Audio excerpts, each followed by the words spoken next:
चलिए, छत्तीसगढ़ में शहर संग्राम से अब आपको लिए चलते इंदौर, जहां महू में 27 जनवरी को एक बड़ी रैली कांग्रेस करने वाली है और इसका विषय है बाबा साहब का अपमान। केंद्र सरकार, संविधान और उसके निर्माता डॉक्टर भीमराव अंबेडकर, इसे लेकर जो कुछ पिछले दिनों कहा गया था शीत सत्र में, उसे मुद्दा बनाते हुए कांग्रेस पार्टी ने एक रैली की तैयारी की है। इस रैली की तैयारी पर बीजेपी ने तंज कसा है। कांग्रेस में और बीजेपी में इसे लेकर घमासान जुबानी तौर पर तेज है। अंबेडकर के मान अपमान पर छिड़ी बहस, वार पलटवार का स्तर कहां तक पहुंचा, देखिए।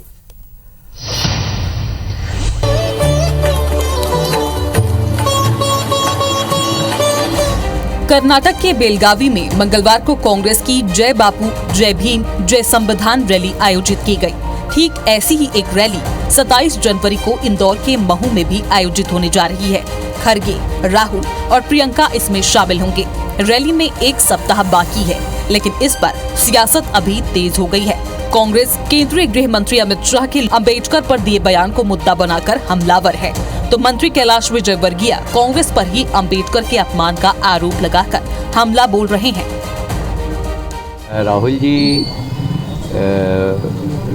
और उनके खानदान ने कभी भी डॉक्टर अंबेडकर साहब का सम्मान नहीं किया। उन्हें तो कान पकड़ के बाबा साहब के सामने उठक बैठक लगाना चाहिए कि मेरे पूर्वजों ने जो गलती की है, जो सम्मान आपको मिलने चाहिए था वो नहीं दिया, इसके लिए मैं क्षमा चाहता हूँ। तो उनको तो एक क्षमा यात्रा निकालना चाहिए। कैलाश विजयवर्गीय ने कांग्रेस की रैली को टारगेट किया, जिससे दोनों दलों में जुबानी जंग छिड़ गई है।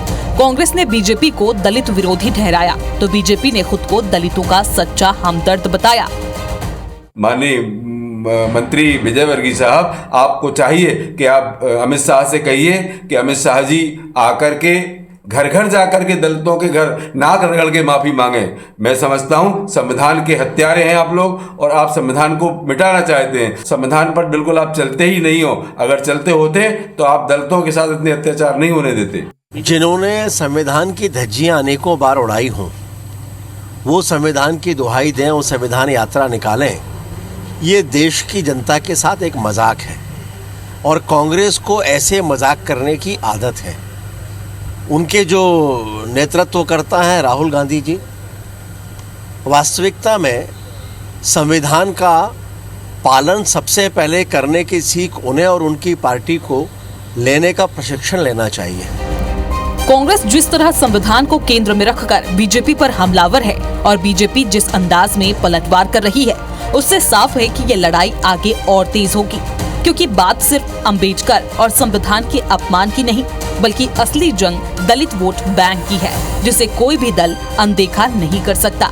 अंबेडकर का सम्मान और संविधान की गरिमा को बरकरार रखना दोनों दलों के लिए जरूरी है।